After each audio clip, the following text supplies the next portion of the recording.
Assalamualaikum. Halo Sobat Masakres.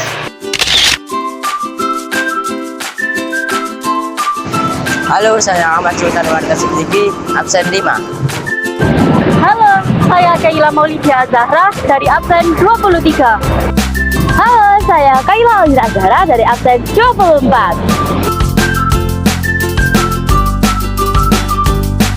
Halo, perkenalkan nama saya Faiza Lidiananda, nomor absen 13. Saya Geni Syabatari Nurjana, absen 14.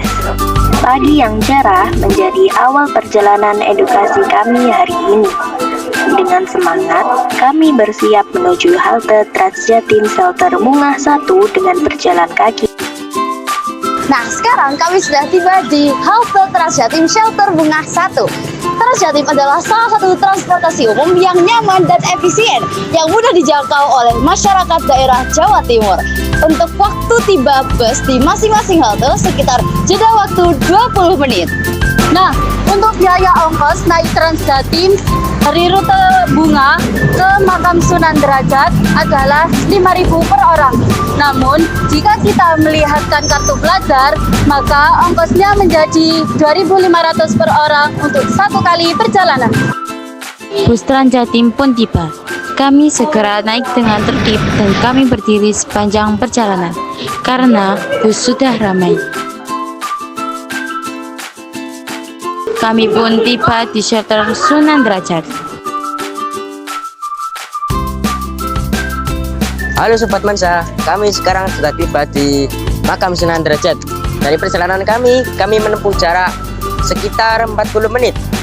Sekarang kami akan memasuki makam Sunan Derajat.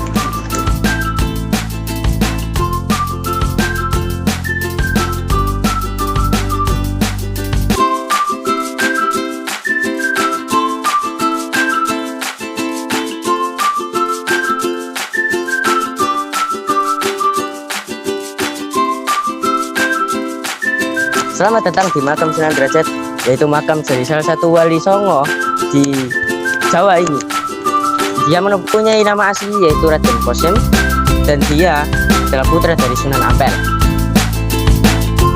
Beliau lahir pada tahun 1470 di kota Surabaya dan wafat pada tahun 1522 di Kecamatan Paciran, Kabupaten Lamongan.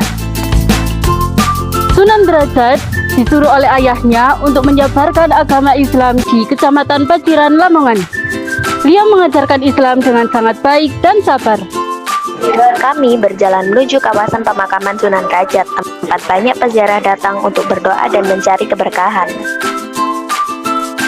Suasana terasa tenang dan khidmat saat kami melangkah ke area makam, yang sebagian besar bangunannya masih berdiri kokoh dari kayu. Tiwanya di pendopo, kami membaca surat Yasin dan tahlil bersama, memanjatkan doa dengan penuh rasa syukur.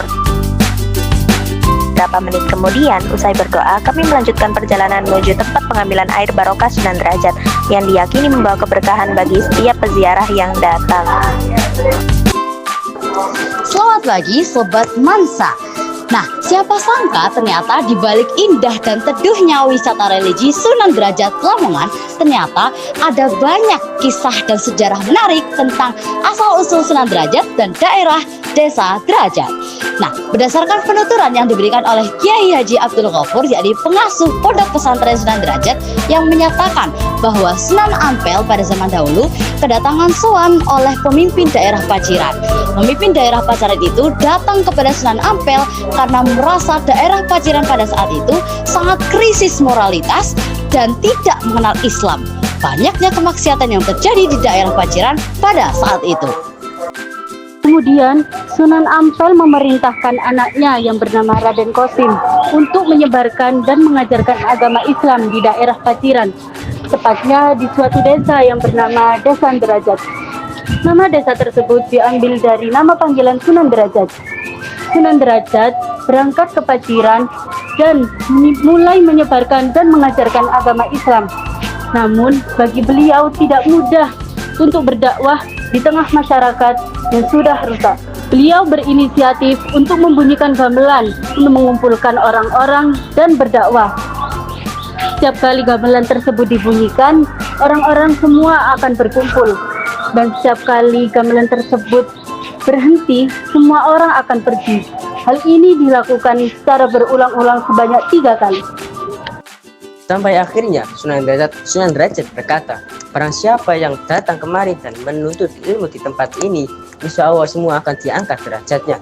Seketika itu, semua orang dan masyarakat yang mendengar itu, seketika mereka berbondong-bondong untuk memeluk agama Islam dan mempelajarinya.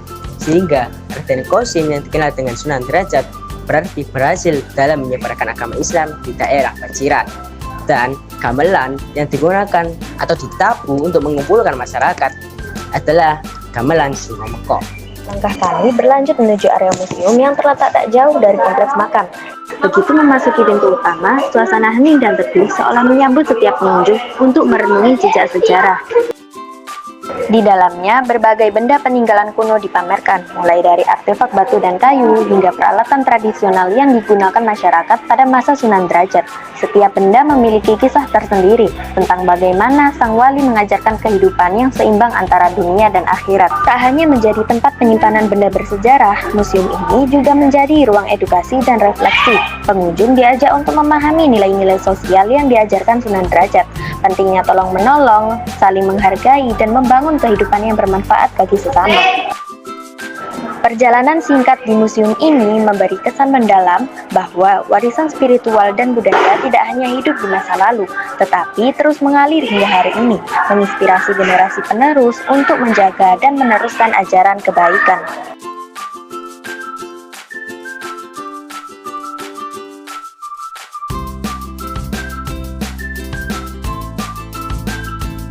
Dan saat ini kami berada di Pasar Oleh-oleh Sunan Derajat. Jadi itulah keseruan kita hari ini, dari nilai Transjatim ke makam Sunan Derajat, ke museum Sunan Derajat, dan peninggalan air Sunan Derajat, dan juga ke pasar oleh-oleh Sunan Derajat. Kami juga sudah menjelaskan asal-usul dan sejarah dari Sunan Derajat dan melakukan ziarah ke makamnya.